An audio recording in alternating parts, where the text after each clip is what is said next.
Hello everyone and welcome at our event towards the scarcity of care, structural deficiencies and inequalities of the live-in care market in the EU. My name is Agnes Mach and I am Policy Officer for Gender Equality at the EU Office of the Friedrich Ebert Foundation. Now, before we start, I would like to first make a technical remark. Because today we are offering interpretation from English to Hungarian. So if you prefer to listen to the Hungarian version, please go to the Zoom bar at the bottom of your screen, and there in the right corner, you have a button to select interpretation. You have to choose the Korean channel to listen to the Hungarian version. Unfortunately, there was no Hungarian channel available. So to listen to the Hungarian interpretation, please choose the Korean channel in the interpretation button. Now today we want to talk about care worker migration within the EU and the situation in the live-in care market. We as Friedrich Ebert Foundation have been working on care for quite some time now, and together with our partner organizations and FES offices all around Europe, we have been working on different proposals on how to achieve a real paradigm change within Europe towards a care economy that actually acknowledges the value that both paid and unpaid care work contribute to our society. And our Budapest office has especially been focusing on the topic of care migration in the past months. And the paper that we are presenting today is only one of the latest activities on this topic.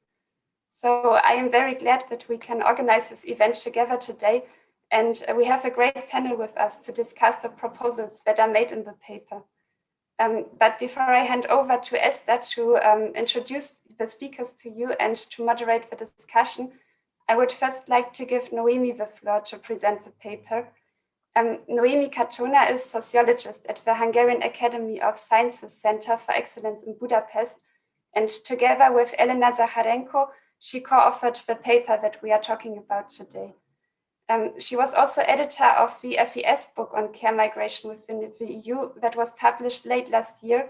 So in case you do not know it yet, you will find a link in the Zoom chat. And now I wish you all an interesting event and a fruitful debate. And Noemi, the floor is all yours. Hi, hello. Hi, everyone. I will share my presentation in a second. I hope you can see it already. Yeah. So I also warmly welcome everyone and thank you very much for joining us today and to be part of this event. And I'm looking forward to the fruitful discussion with the panelists and also then after that with the audience about a really important issue we are addressing today, which considers the working conditions of living care workers from Central Eastern Europe who work in the EU. So I will just briefly present the discussion paper we wrote with Elena, and then I'm looking forward to all your comments and for the discussion. So the EU is facing a growing care crisis that results from demographic aging, lack of recognition of care, and also neoliberal policymaking. Elderly care systems, especially in Western Europe, build on the cheap migrant labor force, partly of women coming from Central Eastern Europe. Migrant women commonly take the less desirable, more precarious jobs at the bottom of the hierarchy within the care sectors, including also a very common arrangement for long-term care, the so-called live-in care, which means that the care worker stays and works and lives with the care recipient in the households while providing care. It is not only Central Eastern European women who provide this form of care, but also increasingly, mostly women, but also people coming from outside of the EU as well. However, today, the discussion paper we wrote and also today's event will especially focus on the situation of Central Eastern European women providing living care. Central Eastern European care workers are commonly portrayed as equal citizens, enjoying the same labor rights like everyone in Europe. But in fact, in reality, employment in living care are commonly characterized by exploitation and violation of labor rights.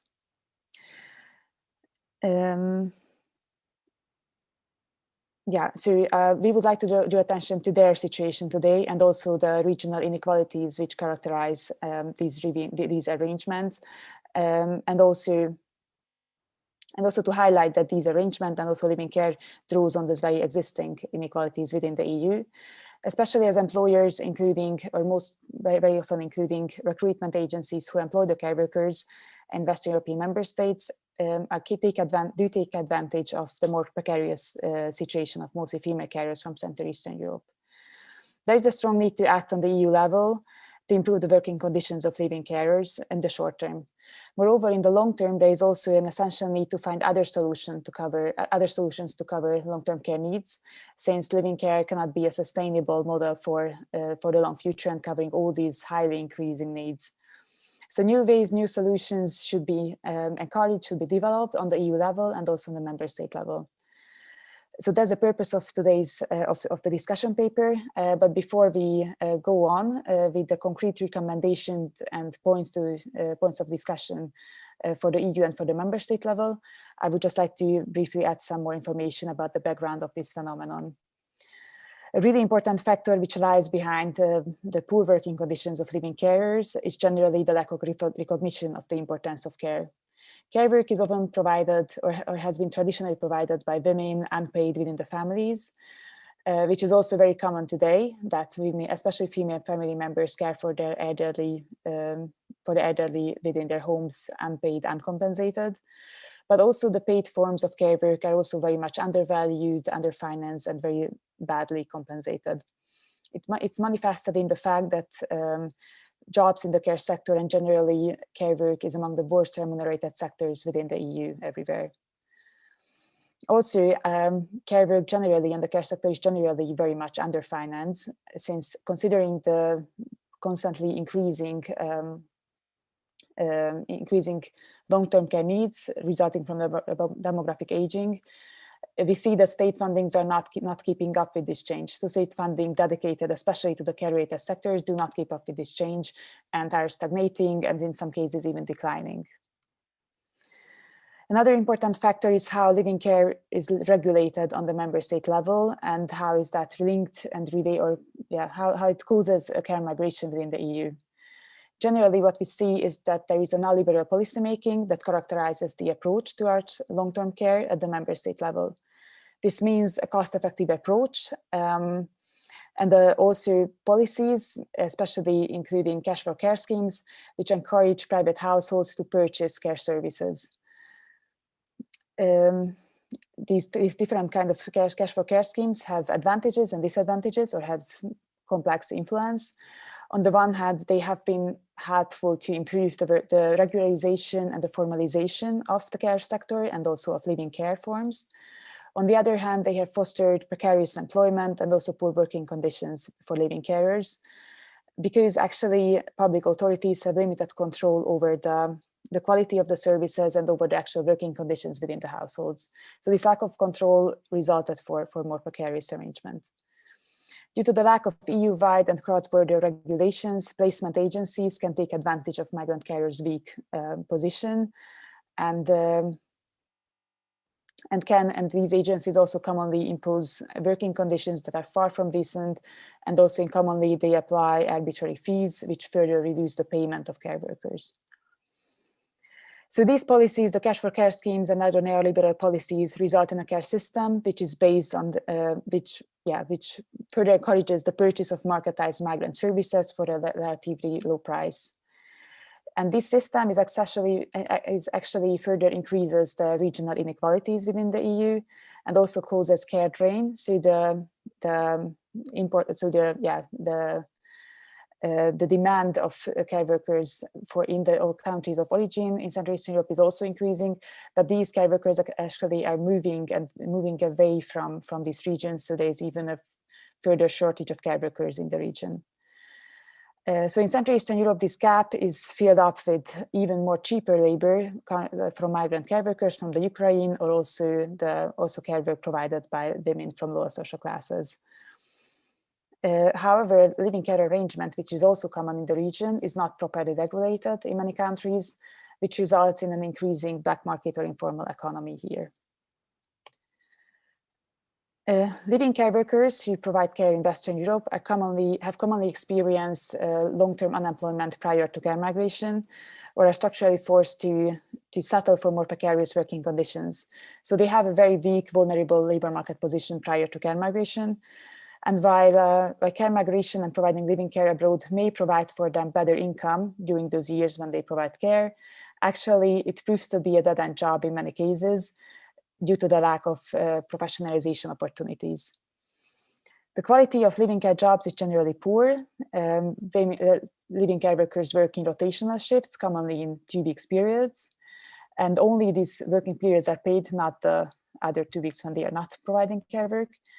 And also while they are working, so during these rotational shifts, they work extremely long hours without any resting time. And these enormous or extensive working hours may have also, in many cases, it has also bad effects on the health conditions of living care workers. Additionally, deplorable working conditions have been reported, as well as lack of fresh food or not enough food within the household care recipients. And also there have been several cases of abuse and even physical violence, since living care workers work in isolation with the care recipient, and there is also lack of control, lack of available support for them in many cases. Precarious employment arrangements are also particularly common in living care, which makes care workers even more vulnerable in times of economic crisis. Earnings are very low in living care comparing to other forms of care work in the destination countries where they provide care. Especially, and it's especially bad, or it's especially harmful considering the particularly difficult working conditions they have or they need to face by providing care. So that was briefly about the background of the phenomenon. And I will just now list some of the recommendations or points for discussion we formulated in the paper. Not all of them, I just highlight some of them, and I hope that during the discussion there will be many others come up and will be discussed by the panelists. We formulated recommendations for the EU and also for the member state level, and also for the short term, and also what should be done or what should be considered in the long term as well. So our recommendations for the EU in the short term include to implement the European Pillar of Social Rights, in particular Principle 18 on long-term care. Implementing this will also require to substantial and decrease financial commitments to improve the investment in the care sector generally, which also is in line with a generally positive approach towards public spending for social services within the European semester, which also what we very much encourage. It is essential to make sure that living carers are not excluded from relevant EU and member state employment regulations, especially including the Working Time Directive. It is one of the most important recommendations we formulate. It's also important generally to bring care workers' rights into the focus and promote their access to decent work, including decent income, equal pay, job security, and especially professional development and adequate social protection at the member state level and in all in the member state level generally, which should be formulated and encouraged in all EU policies. For ensuring decent working conditions and decent employment, it's also very important to monitor the care sector and to monitor the situation of living care workers. For that, we suggest to monitor and regulate the operation of cross-border placement agencies for care workers, and also ensure that these agencies also apply the relevant legal provisions and comply with decent work standards and do not abuse the posted workers or self-employment systems.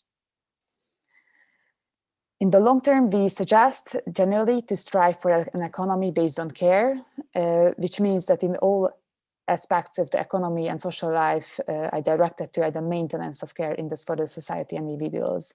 So it should be a generally different approach to what care means in a society and what is the relation between care work and care and economy. It's also important to minimize regional inequalities between EU member states and to introduce measures to mitigate differences in access to care in different EU member states. It's also, we strongly recommend to encourage member states to shift away from the 24-hour living care model, which is unsustainable, as mentioned before, and to encourage investment in professional home-based care services, and also to promote alternative forms of care provisions, such as assisted living arrangements or community care solutions, rather than individualized and marketized forms of care work, such as living care. For the member state levels, it is going to be these recommendations will be very much in line with the EU recommendations, because generally we suggest to invest more resources in care provisions, to increase budgetary commitments, to increase the budget for care, increase the funding for healthcare and long-term care to provide those who need with it, with access to flexible range of high-quality long-term care services, so it should be available by the state, not only on the market. Generally, it's important to improve working conditions in the labor market, and there's also, especially in the care sector. And this recommendation also very much, or probably most importantly, applies also to the countries of origin of care workers, so for member states in Central Eastern Europe as well.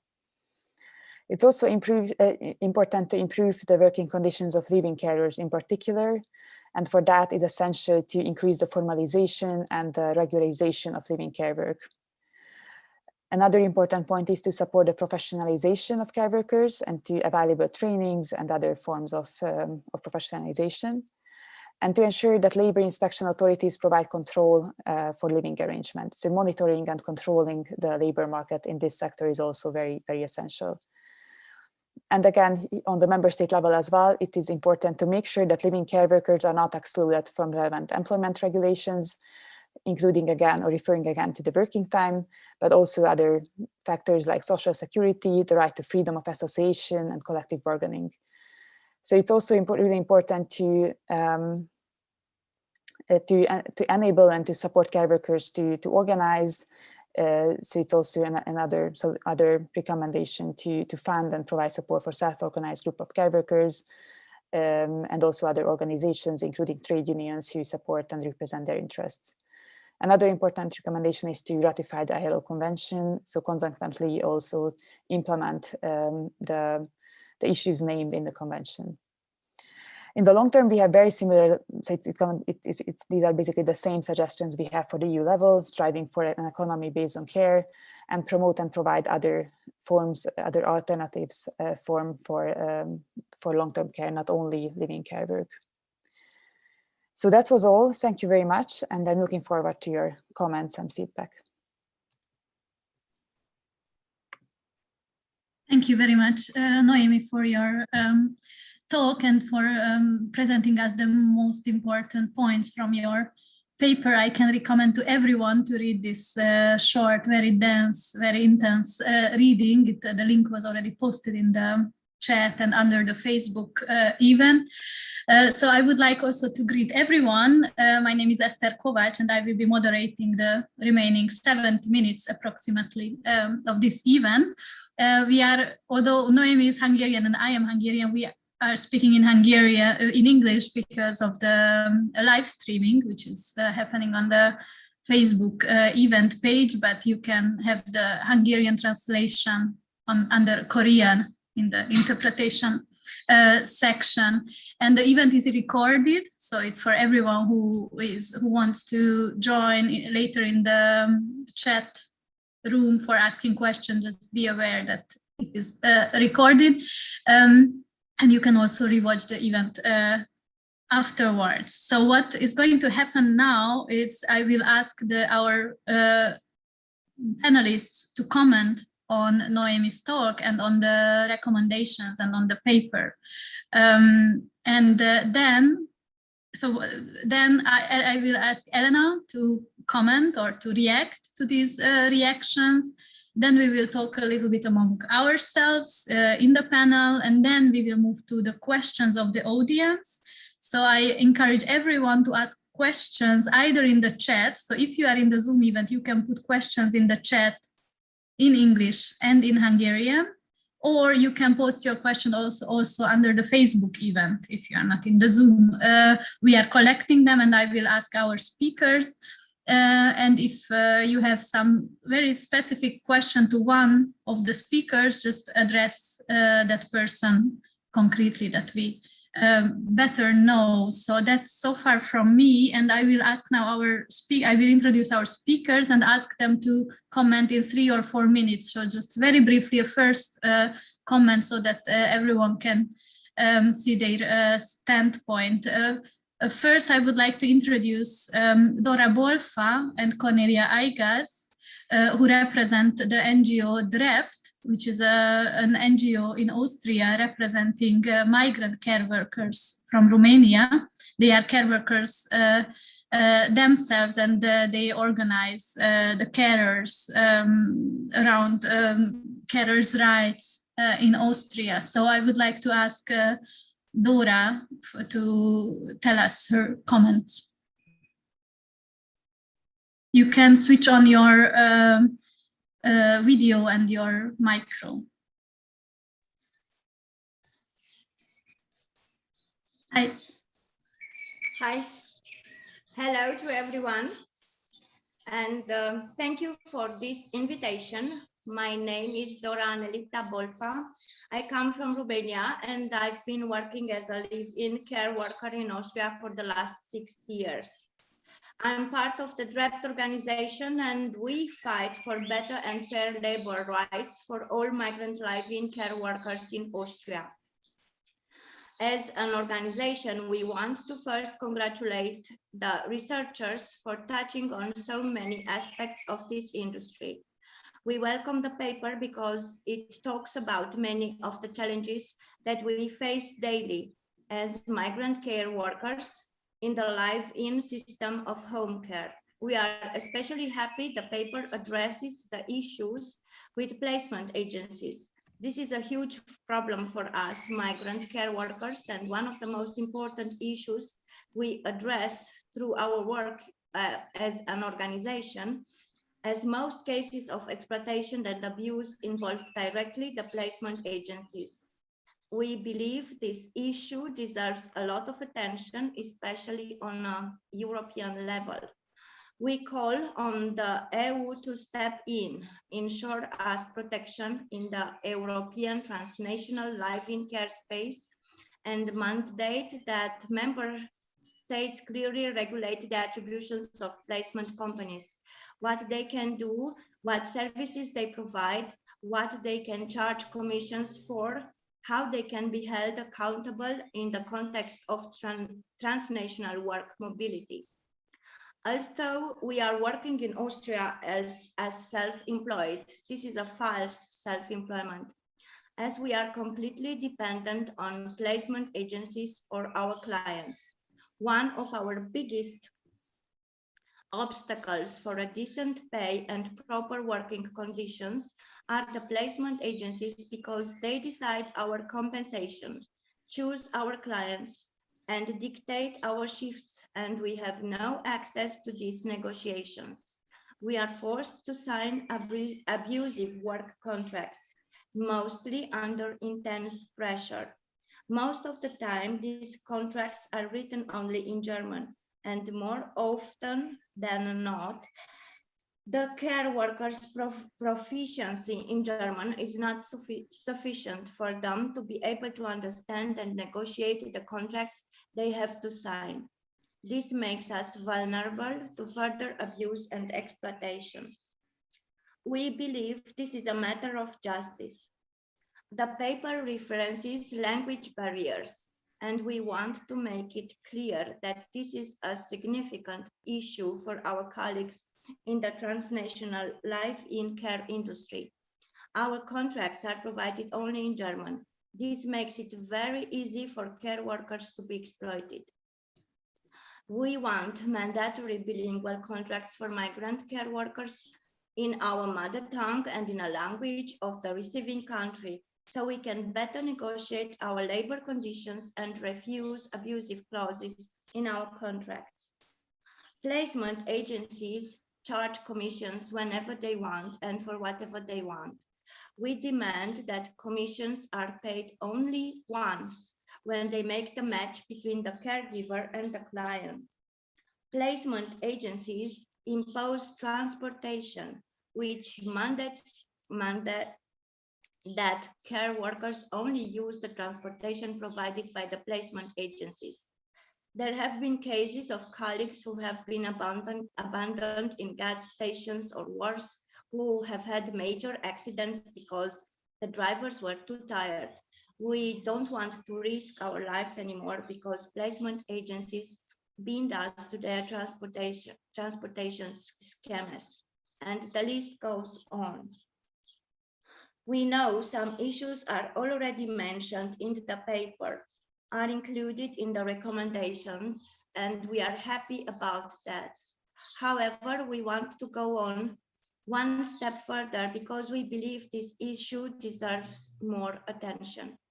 We ask the EU to strictly regulate the activity of placement agencies in the European mobility space and enforce protection for all seasonal, transnational, or commuting migrant workers, no matter the industry, the work status, or the country of residence.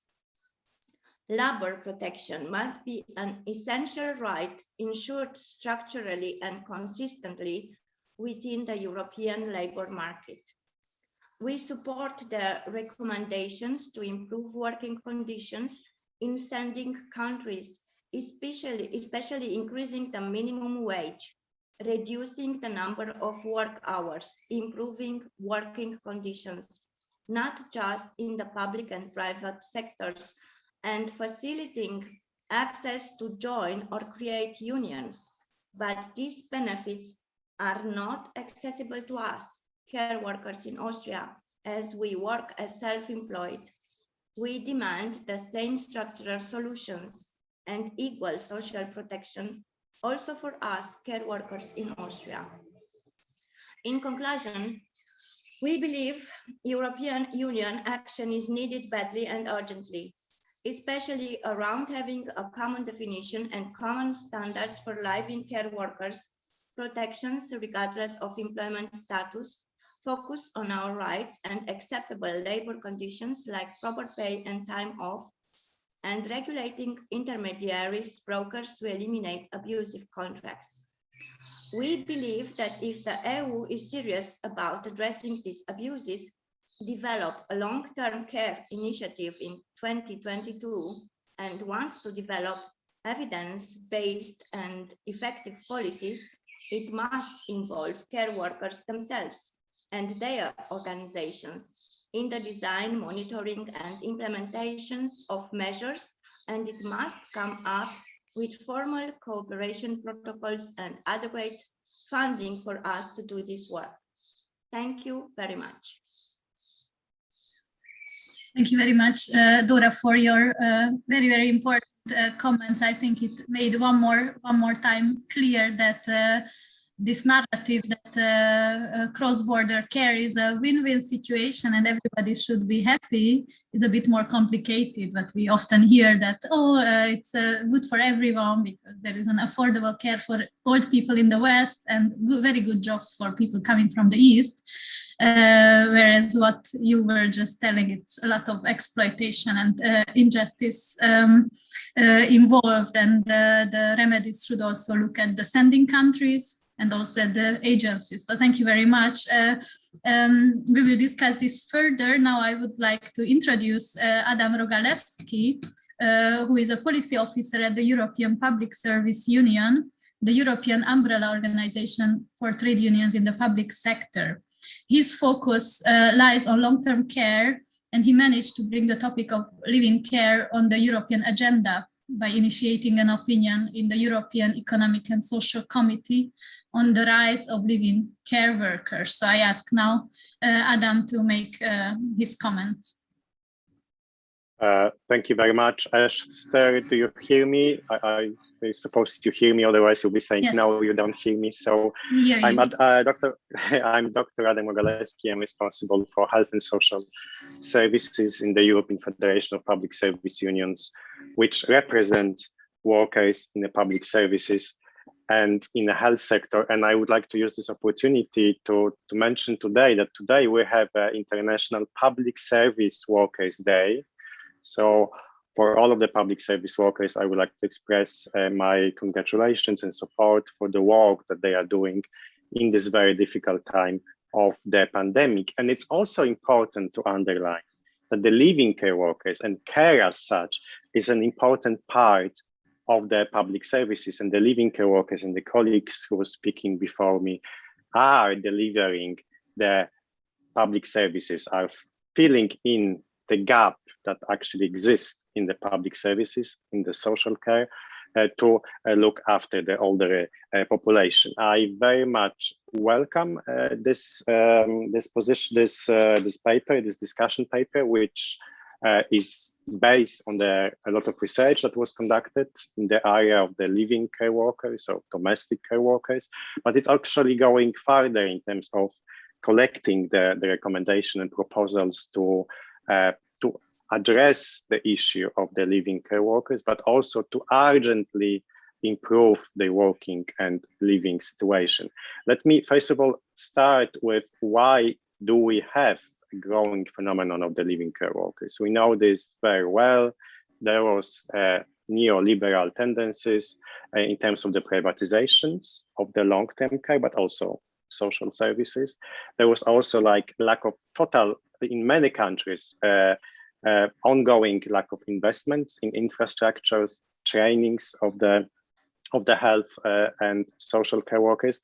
And we see that this has resulted in the growing demand for the living care, which is totally unregulated because of the public services are not being able to deliver care for the population. I mean, adding to that, we also have a situation where we are observing the aging of the population, and also, as was rightly pointed by the Green Paper of Aging, and therefore we have to do something on the European level and the member state level to ensure that we have enough number of care workers, and those who are living care workers, their working conditions are not the working conditions close to the modern slavery, but actually they could deliver quality care for the European population. Because when we talk about here the living care workers, we know how bad the situation is. We know that it's very close to the modern slavery. We know that they are expected to work 24 hours, maybe not work 24 hours, but actually be able, just to be on standby for 24 hours. But this is really not acceptable, not only for the living care workers themselves, but for the quality of care for the older populations. We need to really highlight here the issues which is already being discussed on the EU level, that we have the European Pillar of Social Rights, which actually states in the principle number 18 that everyone has the right to affordable and good quality care. And with the current situation of the living care workers, this is not affordable and this is not good quality. So let me then first of all, or second of all, highlight this very issue. It was already mentioned. We need to more investments in the public services because it's the predominant role of public services to deliver the care for the European populations. Here, the care is also not very well paid because it was predominantly thought as the typical woman occupation. It was also very issues of the gender thing, that the jobs being done, the care jobs being done by women is not a quality jobs, therefore we should not really focus on so much on that. But if you really compare the care work and construction work, we both have migrant care workers. We see that both of these jobs are very important, and therefore it's more than ever we need to have a EU regulation in terms of tackling gender pay gap, to have to recognize the work of women, and the directive on proposed directive on tackling gender gaps directive going into a good direction. We also need to ensure that once we have the living care workers employed in the households situations and environment, we need to protect their occupational health and safety. It shouldn't be like that if someone is working in the private household, is not protected or is not being covered by the occupational health and safety regulations. And the issues that living care workers are facing are really similar to the issues that care workers in the residential care are facing in terms of level of stress, in terms of musculoskeletal disorders, and so on and so forth. We also need to recognize the importance of the living care workers in terms of your professionalizations, as the report was saying, in terms of the working time, which is really crucial to address these issues, and in terms of all other parts of the work that they are delivering, because this is, as I said in the beginning, they are filling in an important gap in delivering care services for the populations who, from some of the reasons of lack of investment, privatization, lack of money, is relying on the living care workers. But this is a very short lasting, this is not sustainable. Therefore, we need to ensure that with the growing of the aging populations, the living care workers who are working in Europe have good working conditions. And therefore, our affiliates are doing an enormous work in that respect. The European Federation of Public Service Unions, one of our affiliates is, for instance, the Public Service Union in Switzerland, VPRD, which already in 2014 set up a group for the living care workers called Respect, which is the group is being led by my friend Bożena Domańska, and the group made an important effort to try to regulate and improve working conditions in Switzerland. And one of the results of this group was, for instance, very famous precedence case in Switzerland when the court decided to recognize the standby work as a paid work. So that was a really important victory. We also have a victory recently in Germany with support of the Public Service Union Verdi, to also recognize, unpaid work, so the standby work for the living care workers that should be paid. Again, what you mentioned in this paper, because my time is really running, which is very good. It's based on the previous recommendation, but also like moving forward in terms of how we urgently could eliminate all of the form of the abuse of the living care workers.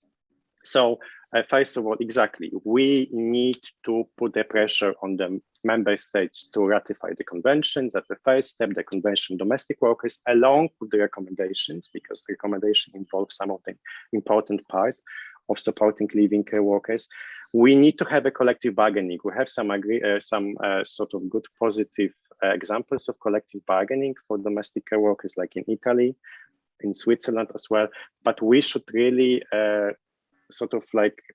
act against any form of bogus self-employment, which was the solutions done really badly in Austria, which actually made the living care workers bogus self-employed because they are not able to create their own company. They rely very much on agency, which are then matching them with the care recipients. Thirdly, and this is very important, there is also a role of the European Labour Authority, which was recently set up, I think 2 years ago. And the European Labour Authority needs to be really active in having and joint inspections in terms of the posting or cross-border employment of living carers. The colleague from Austria was saying about displacement agency, but we have the situation in Poland, for instance, with the Polish care workers being employed by the agency and then sort of posted to Germany. And the situation there with they're not really sure about the working conditions. There is a lot of level for abuse. So that's important for not only the member states' labor inspectorates to control and inspect the working conditions, but for the European Labour Authority. We also, as I said, need to integrate more into the long-term care sector, and the European Union and the member states need to really delivering on the 18th principle of the pillar of social rights, that the European population should have access to affordable and good quality long-term care. At last but not least, don't forget about the occupational health and safety. We talk about, of course, the working time directive. It's crucial. We need to ensure that they are not doing overtime, but they also need to be protected with occupational health and safety regulation. And on the longer term, I very much welcome this. We need to, in Europe, we should not have the living work arrangements. This is not really human. We need to ensure that if someone is in need of having domestic care workers, this domestic care worker will be working like for 8 hours, no more. So in this sort of a situation, the person should be like 3 domestic care workers in order to be in line with the working time directive. And ideally, we need to ensure that the local population has access to residential care and non-residential care, because the living care workers, which are now filling in the existing gap in the shortages of the public services because of the lack of investment. So we need to ensure that in the future, we won't have any sort of a living care.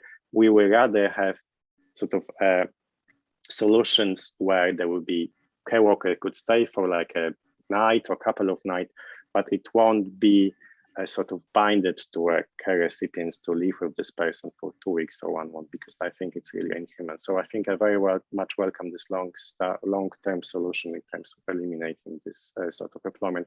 But to do it in the future, we need to make sure that we improve today the working, living arrangements, and we recognize the important contribution to the long-term sector and the public services. And I think I want to use this day again to say living care workers are part of the public services, so it's also their day. Thank you very much for this report, and I very much welcome looking forward to our discussion on that very important subject. Thank you.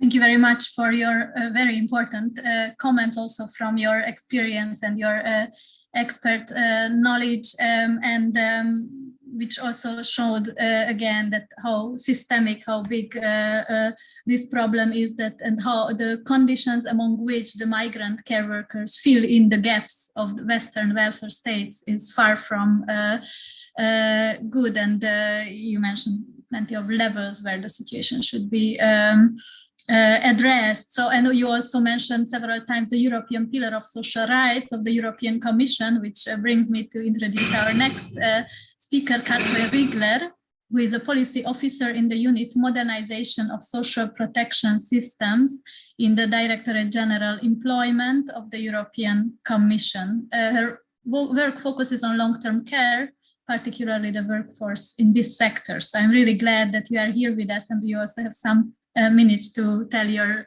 opinion and on this report. Super, thank you very much. I also hope that you can hear me well. Yes. Perfect. Yeah, no, thanks a lot for having me here on this panel on this very important topic to be discussed, living care, and also very interesting to hear the other speakers. I think it's always especially useful to hear the concrete experience of care workers directly. So I'm very much listening and in listening mode and taking a lot of notes. First of all, I think that it's a very timely discussion to have this topic discussed today, not least, of course, because of COVID-19. Which of course has put the care sector some more into the focus in policy making. Also because of the high vulnerability of the care recipients, of course, and the work of care workers has increased, I would say, in importance in the public eye. They are considered as essential workers, but of course now that needs to be also reflected in better working conditions in the future. But also for us, it's very timely because in fact, last week, the Commission together with the Social Protection Committee, so member states, in fact, has published a big report, the 2021 long-term care report. And we've been working on this with member states actually for 2 years almost. And it's quite a comprehensive report, I would say, on long-term care provision in the EU. I can also, if you allow me, post a link later on in the chat for people, for participants to have a look as well. It discusses different challenges regarding long-term care in the EU, but it also has a sector on workforce. And I can actually really say that the discussion paper that you present today really very much echoes our report. They are very much aligned in the messages. The main message of our report is that, of course, with more older people, demand for long-term care is rising. And member states will have to find a way to provide this care sustainably. And with sustainable, of course, I don't only mean sustainably from the public purse view, but also in terms of, who are the carers, who is responsible for providing that care, and do they have good conditions to provide this care. So the section on employment in our report, of course, focuses on working conditions in the sector overall, but it also highlights some groups of carers that are particularly facing problematic working conditions. And one group that is highlighted in that respect is living carers as well in our report. I mean, of course, the speakers before me have outlined very much the challenges that live-in carers face. Yeah, a high proportion of migrant or mobile workers, almost entirely women, very low wages, and often also this food and accommodation blurs the picture, that it's not really clear how that comes in context with the wages. Of course, it's difficult to live with the employer. That also the speaker before me has outlined that that's not necessarily the best condition. And of course, also the working time is not always clear cut. And what our report also shows is that actually in the long-term care sector overall, the undeclared work is relatively low, but in this specific subgroup of care providers, there is a high proportion of undeclared work, which is of course a challenge that needs to be addressed. I would like to also highlight another group of carers that faces problems, and where we also put a strong focus in our report, and that is currently providing a large part of care, and that's informal carers. And I think that's especially also important in this context, because informal carers, they provide care, often unpaid care, by family members in almost all member states. So they're a very important pillar of care provision in almost all member states, but they are especially important in what you call the sending countries. So in these Central and Eastern European countries, formal care provision is very low. Investment in the formal care provision is very low. And then on top of it, the professional carers often do migrate to especially Western European countries. And as a result, there is almost no formal care provision available, which leaves family members almost entirely alone in providing care for the elderly. And that, of course, has very strong implications, which we highlight in our report. Of course, difficulties in reconciling work with care activities. Often people have to drop out of the labor market or reduce hours, and that has, of course, impacts on salaries, but also on pension rights, which eventually leads to lower pensions in the future. And these informal carers are also the majority of them women. So that's just another group that I wanted to highlight. To conclude, I'm actually very glad to see that we agree in our main answer on how to tackle the challenges that we are discussing today. And that is also from our point of view, to really encourage member states to invest in professional home-based care services that are available and accessible for all. The European Pillar of Social Rights has been mentioned already. This is really our compass of where social Europe should develop. And there is the Principle 18 that indeed states that everyone should have the right to affordable long-term care of high quality. And it states that in particular, home care and community-based services should be provided. So yeah, I think we can discuss further what concrete policies are needed to make this a reality. Of course, I can already say that investment will be needed, and we are overall in Europe at a very low spending of long-term care compared to other social expenditures. It is rising in some countries, but I think, in many countries, there's still a lot more effort needed.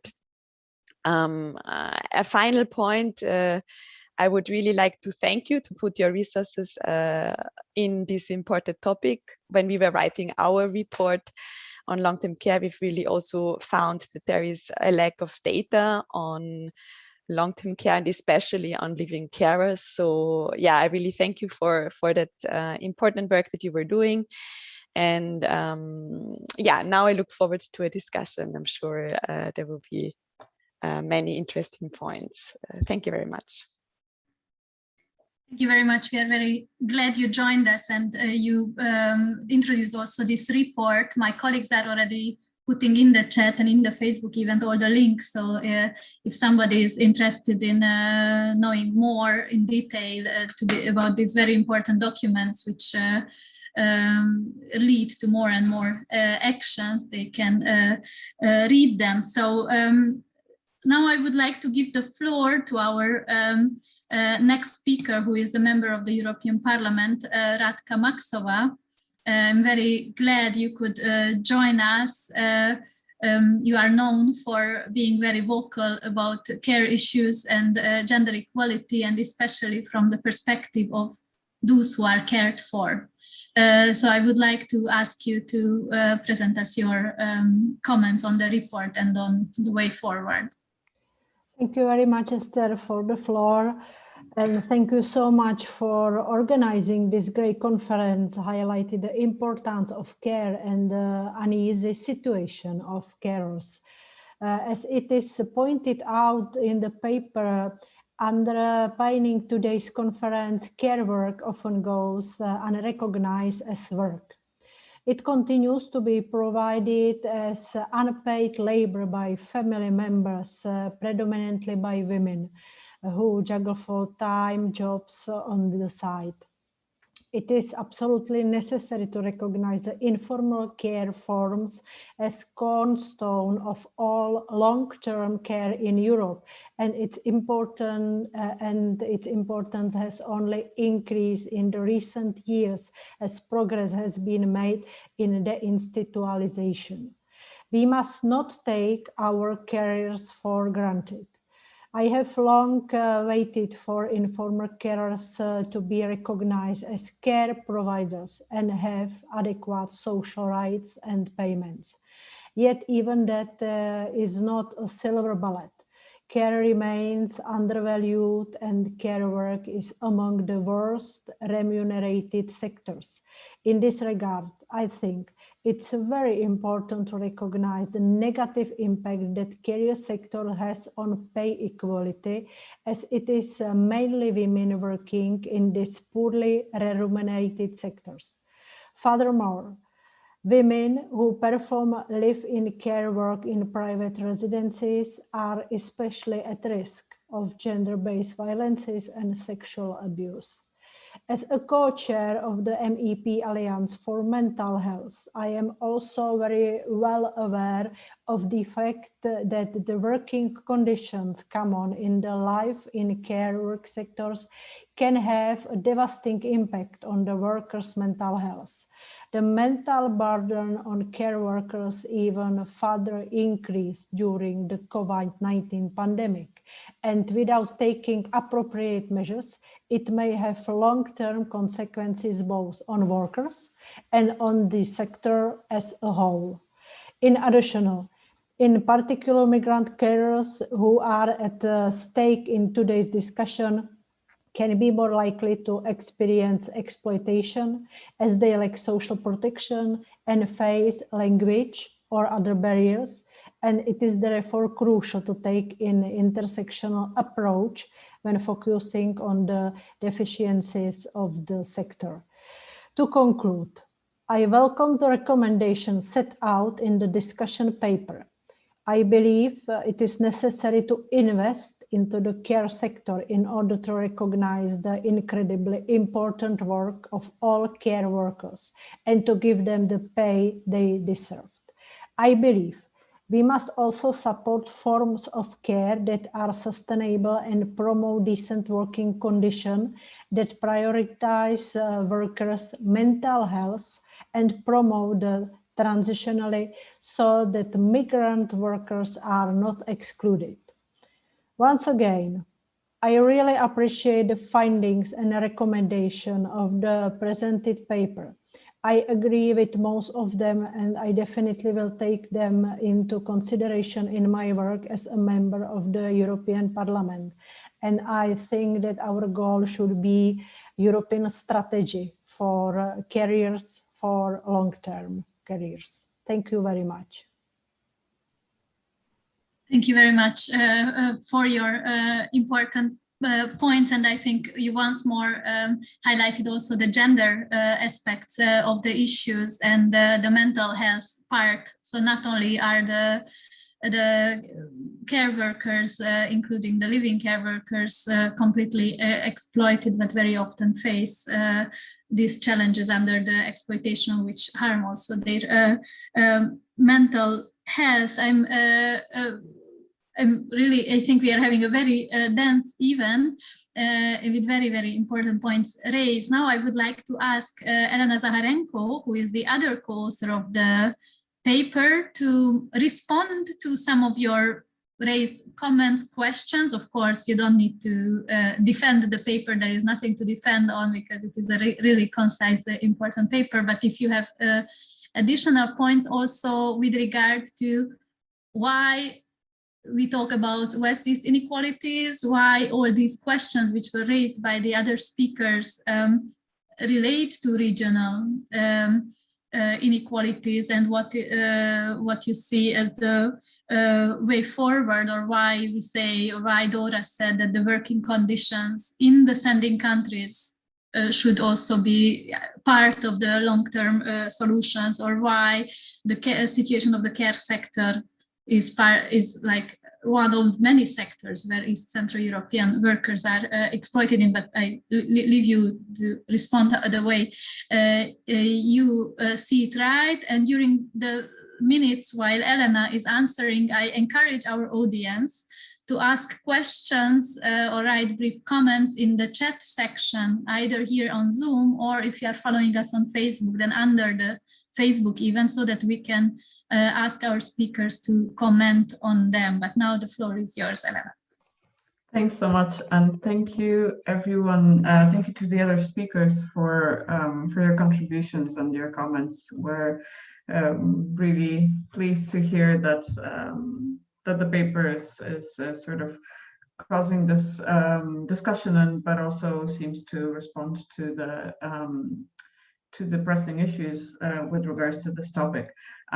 So in response to Esther's question, and to also highlight sort of a foundational objective that we had with this paper, the reason we focused on specifically on intra-EU migration for care was to also demonstrate this regional dependency between the Eastern member states as the sending countries, or quote unquote sending countries, and Western states as destination countries. And indeed, there's clearly a reason for why this migration is happening in this direction, right? We don't see German caregivers providing living care to elderly Romanians. It's rather the other way around. This highlights an existing inequality in terms of economic labor market conditions and social conditions in general within the EU, which is very present and very much exists and conditions the direction of these migrations, and it also conditions the relationship between these countries and their care systems within the EU. And I think this is something that's extremely important to stress, because you know, without inequalities in terms of you know, the differences in terms of the income and the salaries and the labor conditions that you can expect in one country, which you know, which acts as a sort of reason to migrate to another country, there wouldn't be such a supply of labor force which is able to take up this extremely socially necessary work in the destination countries in the absence of state investment in the sectors. Right, so there is a certain conflict of interest here between the destination countries and the sending countries, in the sense that the destination countries are able to keep you know, the cost of their care, of the state care provision lower, thanks to the fact that there is this availability of a cheap migrant labor force. And until these inequalities persist, and until they're not resolved, this is you know, this is going to be a solution that can very easily be appealed to by policymakers. So I think this is something that's extremely important to keep in mind, and unless we point out this dependency, and as if we treat this phenomenon as if it's somehow naturally occurring and without any economic basis to it, I think we're not going to get to the bottom of the problem. And so this brings me to the role of the EU, which is obviously has quite a lot of influence, very significant influence on member states' economic policy and their ability to issue, through its economic regulation tools, such as the European semester, it can very much influence the priorities guiding public spending, including spending on care, on social provision, healthcare, and so on. So I'm really pleased to hear from Catherine that there is an intention to push for greater provision, informal provision of care by the state of the member states.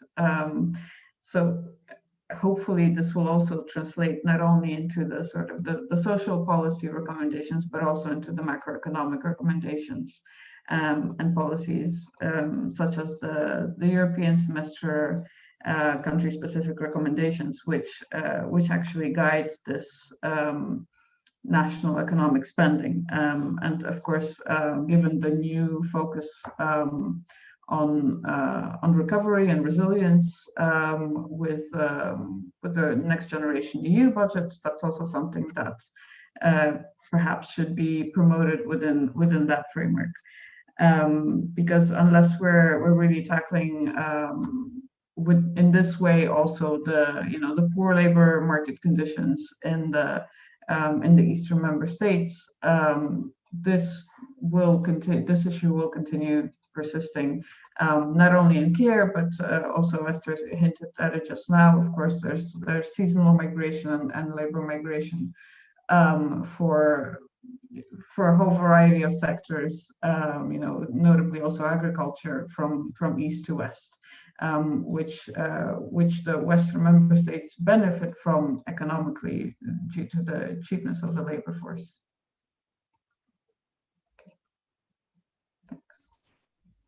Thank you very much for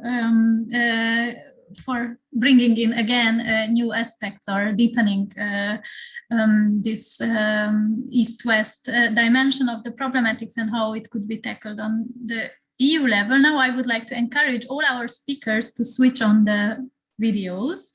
And we have a bit more than 20 more minutes to discuss among ourselves, and while we are waiting for the audience to ask questions, either in the chat in English or Hungarian, or under the Facebook event, we can discuss among ourselves about the issues that have been raised. And what I am the most interested in, I mean, you all touched upon on various levels and from different perspectives, but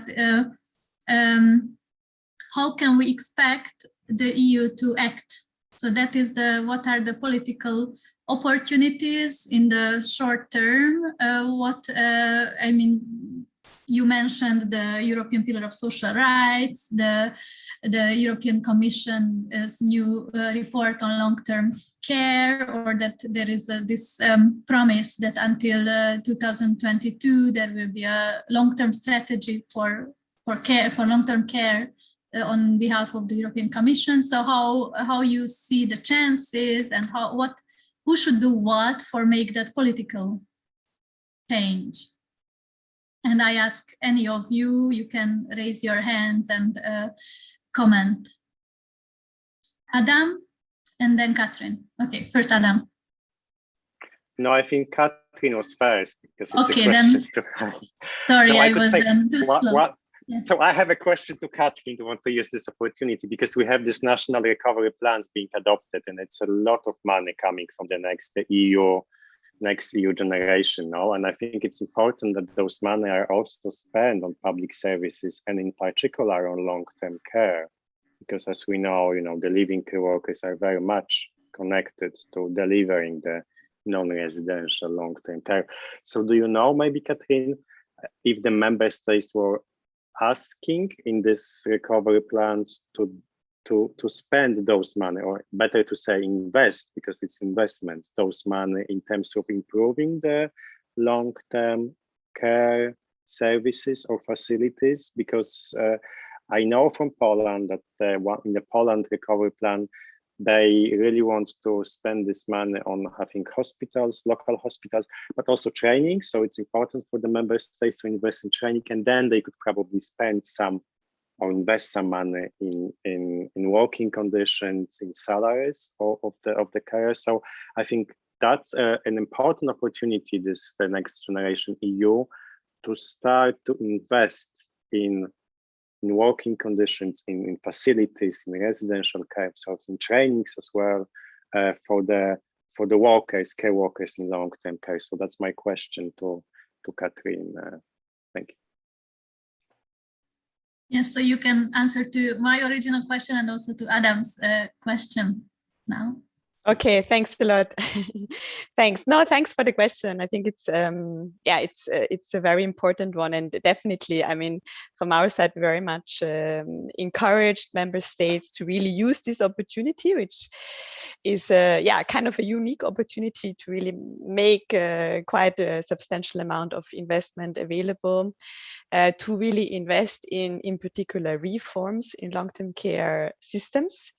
And this should, of course, be also very much complementary with the multi-annual financial framework, in particular the European Social Fund Plus, which has been in the past already a source for long-term care provision, but we really encourage also member states to put their resources also in the future to invest in long-term care systems. Another form of support that we try to encourage more and more to member states is the support of DG Reform. They have the Reform support program where they can really receive also guided support in order to implement reforms in the sector. And actually, there is also in our report a section on reforms, past reforms and also planned reforms in the long-term care sector, because but this is a little bit of a slow process for now, I have to say. Overall reforms that are very comprehensive in the long-term care sector. Then I wanted to touch upon, I mean, it has been of course already a little bit mentioned, the European Pillar of Social Rights, and as probably most of you know, there is quite I would say more emphasis on long-term care and aging by the Commission in the last year or 2 years. There were actually 2 public consultations that touched upon this topic. I think Adam mentioned the Green Paper on Aging, which really was a broad consultation on the impact of aging on our societies and how to mitigate them. And then there was also a long consultation on the European Pillar of Social Rights until last November, where we really asked stakeholders what is needed at EU level to kind of mitigate, including also the impact of aging on our societies. And what came out of these stakeholder consultations is that indeed an EU level action in the area of long-term care is needed.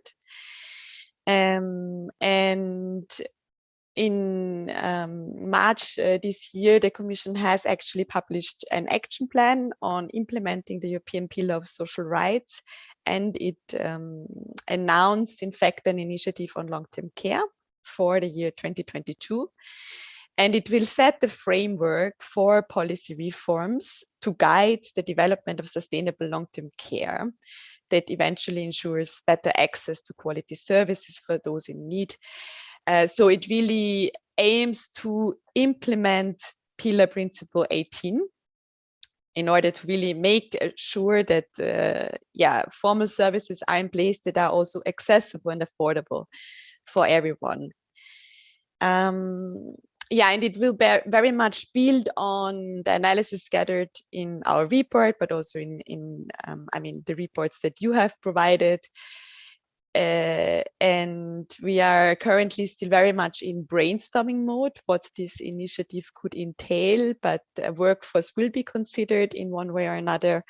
And yeah, so therefore I'm really, I would say today, very much in listening mode, what could be done at EU level in that area. I think it's important that we are to say also that we're not starting from scratch. There is, there is EU legislation that also in the area of working conditions, the work-life balance directive, the working time directive has been mentioned. There is also the revision of social security coordination. So there is quite a lot of legislation that touches upon long-term care. And now I think the goal is to really bring all these strands together and make a comprehensive, so to say, a strategy for long-term care at EU level. And maybe if you allow me, I just wanted to say some things also on the European semester, because it has been mentioned. And here I just wanted to say that really also from our point of view, it's very important to have a careful balance between adequacy of long-term care and financial sustainability. So I really think that the semester in that sense became, in the last years, more focused on not only looking at the expenditure side, but really also looking at what are the services provided and are they adequate. And there are country-specific recommendations. And okay, last year it was a little bit different because of the COVID-19 crisis, because they were very much focused and streamlined to properly reflect the pandemic. But in the recitals, long-term care was very much present. And it was not only looking at expenditure side. It looked at, for instance, Austria had a recital on adequate remuneration. There was for Cyprus, Czech Republic, Sweden, an encouragement for investment in the sector, better integration for some countries between the health and care sector. Also for Greece and Italy, really a gap of supply of formal services has been identified. So yeah, just to say that this is really something that we try to balance more and more in the semester process. Maybe I stop here and let some other people speak. Thanks a lot. But yeah, if there are any further questions, please let me know. I would like to turn now directly to Radka Maxova, because we have heard now a lot about the plans and assessments from Commission perspective, so what we can expect from there. But I'm really curious how you would assess the room for maneuvering for the European Parliament, not only in light of the political groups, which obviously have different interests and value bases and relationship to capital, but also among countries. So we heard that in these questions, the different member states have different interests to regulate or not regulate. So how would you assess it from European Parliament, as a European Parliament member? Thank you for the floor. I can say that European Parliament mostly is on your side, because COVID-19 crisis changed a lot of also in European Parliament, because we could see that if we don't have very good functioning healthcare and social care, then our countries are injured very, very quickly, and it's very dangerous for our all system, or our system European Union, or our system member states. I think that we, as a member of the European Parliament, we have a huge plan for help long-term carers and migrant carers, and therefore we also push on the Commission if we talk about any resolution concerning social affairs, then there is I think in 19% mentioned long-term carriers and problem of carriers, Mr. Riedler says, and it is, I think it is priority for us. Not only Green Deal, not only digitalization, and also social system. And I very appreciate that we have action plan for European social rights, even if social affairs are responsibilities of member states, but we need it. And we pushed, I think last year also, for more social items to be put in European semester. But sometimes we weren't success because of money and because of bigger push on the governments of member states. And I say that everything is about money. And now European Commission has a big responsibility, says that we need more money for social. We need more money for careers, for social affairs, because of recovery plan. And we have a problem in Czech Republic, for example, that our prime minister wanted more money for building, for roads, for everything. And he wanted to take maybe 10% money from social affairs. It was fight, big fight, but we were more or less successful. And now this is time for European Commission, that she can says, if you don't have more money to social affairs, we don't agree with your recovery plan. That's everything from my side for now.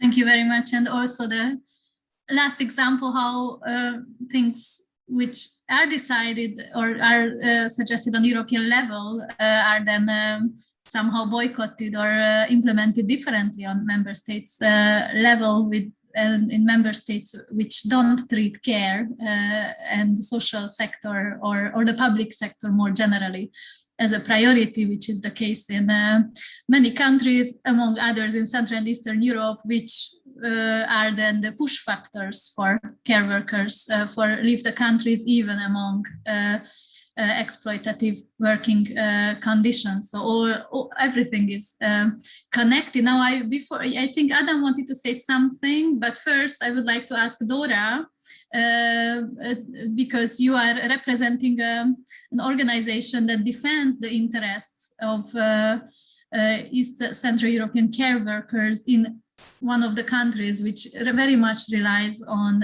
migrant care workers, and with this, what you said as a false self-employment. So Austria is very well known for that. We know it from also from the book what Noemi co-edited.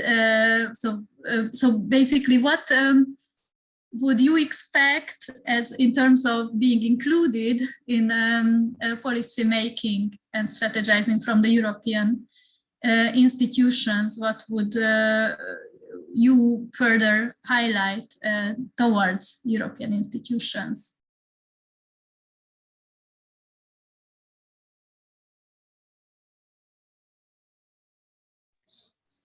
Excuse me, Esther, this question will be for me, or? I should repeat the question. Is this the question for me? Because yes. It's yes. It is. We do have demand. Thank you. Our organization has the main demand, regular employment, because this is a fake self-employment. We don't have the chance to negotiate for our salaries. We don't have to negotiate the chance to negotiate for time of working, for pauses, and so on. So this is our main demand, regular employment. And then we ask for decent minimum wage regulated by law, index it to inflation, a decent pension, unemployment insurance, and sick level guarantees, 13th and 14th annual salary, and paid vacations. This is we are asking to be treated like part of the society. This is our main demand. Very precise and very, very clear where it should go. So all this flexibilized working condition can serve the short-term solution from the perspective of the countries which face a care deficit, like let's let everyone in and make a so-called win-win situation, but in the end the carers are on the losing end, and also those who are cared for among these circumstances. So this is also what Adam emphasized several times, that good quality and affordable care is also the right to those old and disabled people who need the care. So I would give the floor to you now, Adam. And I ask everyone, if somebody still has some audience, you can still ask your last chance to ask a question in the chat and under the Facebook event. If not, fine. And all the others, if you still have some thoughts, think about it now, including Elena and Noemi as the authors and all our speakers, because after Adam's comment, we are closing. And I hope that someone else will speak. I would like to also echo what Radka Maxova was saying, that it is really crucial that from this recovery plans, a vast amount of money is invest, not spend, but invest in social services, in public services, in social affairs.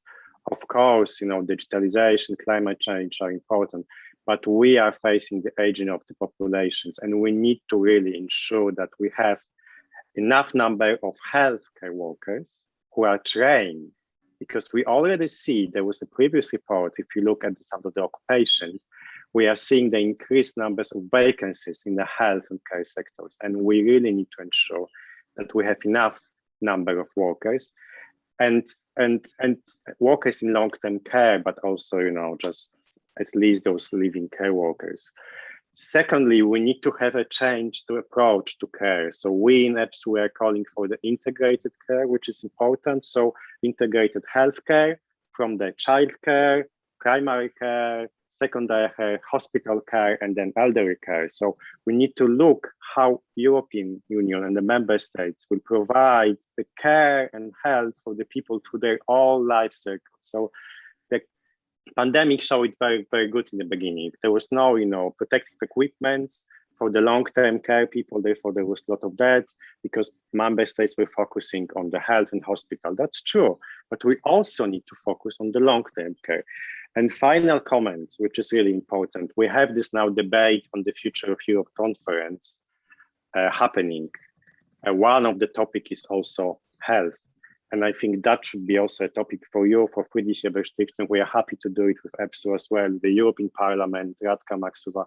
We should really organize a conference focusing on living care workers, because probably it's focusing also on informal cares, within this discussion on the future of Europe, because it obviously shows how much we need to have some sort of upward convergence in healthcare delivery. So we will, make sure that everywhere in Europe we have the same quality of care, long-term care, and they are actually growing. So that's my final comment with relations to the Future of Europe conference. Thank you. We received one question from the audience to Dora, which I am reading out loud now. How has the COVID-19 crisis affected the work and lives of live-in care workers, especially migrant workers, in 2020 and now in 2021? And are you connected to colleagues from other Eastern European countries? Yes, of course, we are connected with our colleagues from Slovakia and with colleagues from Hungary, because we are traveling together, with colleagues from Bulgaria, because we've met online, because we received and helped each other about Härtefall funds, a very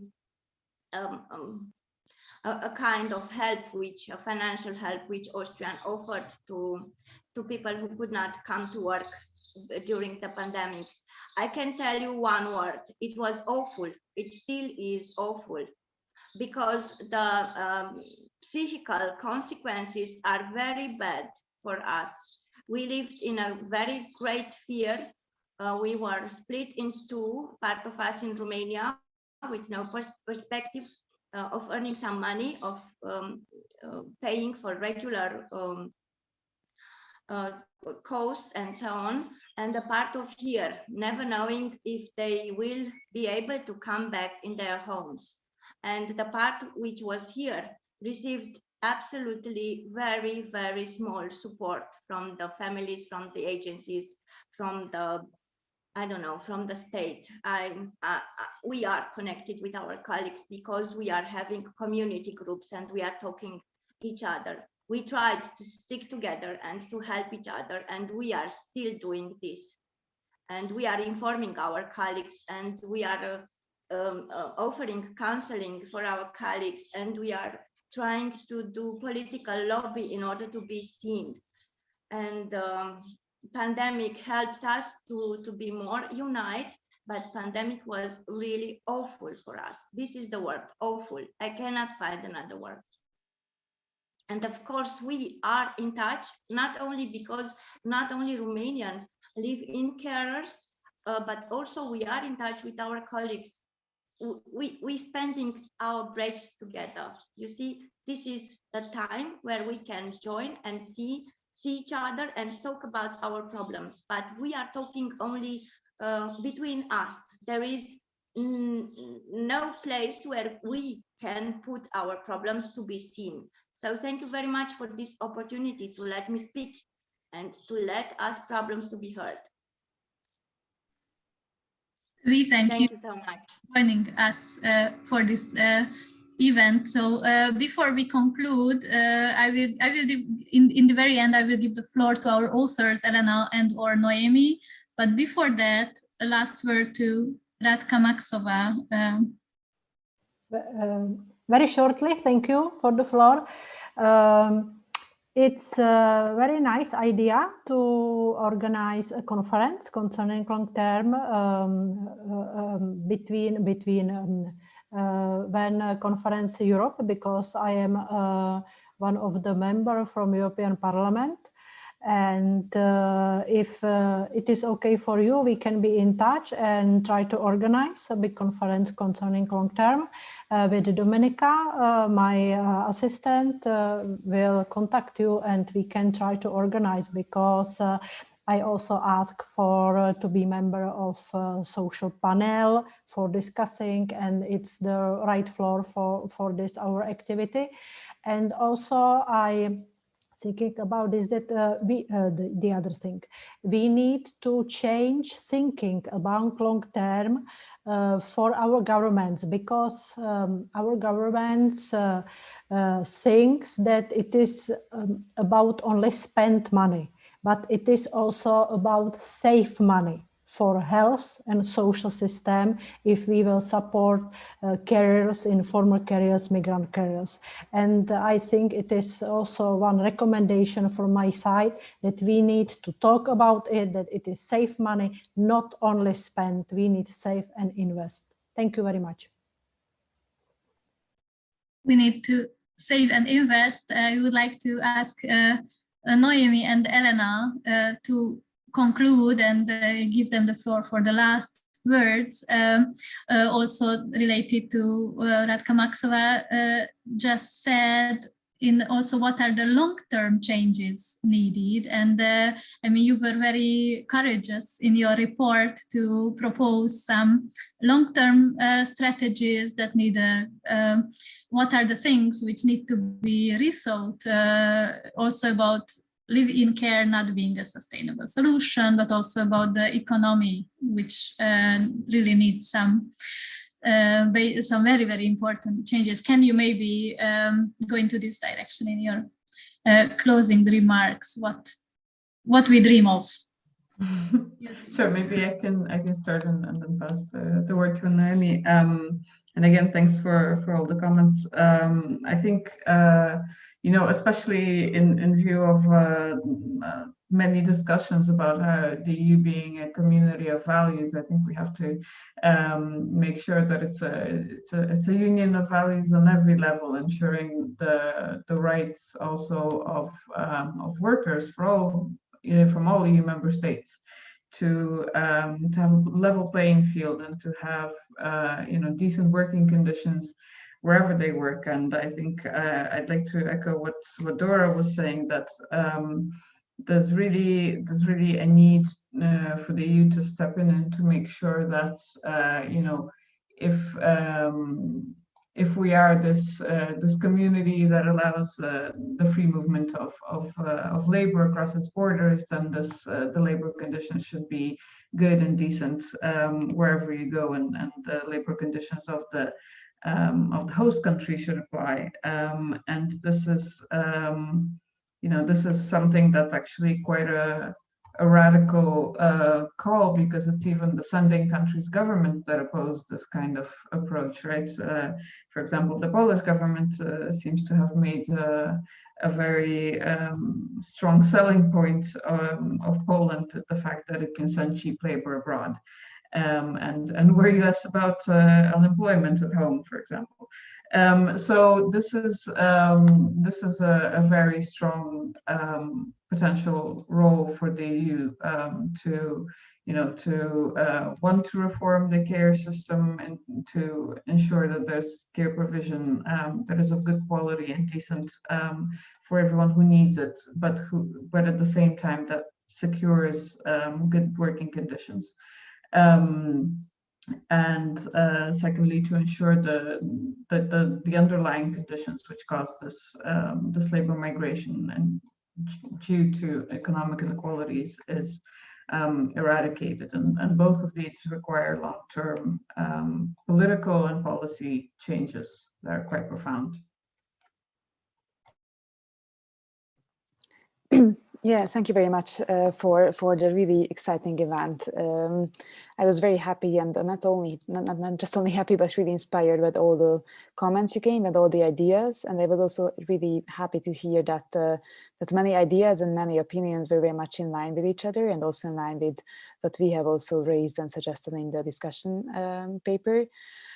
And also, it was really great to hear that, like, not only the very specific conditions of the living care workers was addressed, but also that it was very much emphasized, I think, in this whole discussion, that it's a part of a really major structural issue, which also basically addresses how care is valued in society and how the care sector is organized and financed, and what is the place of care in the society now in Europe.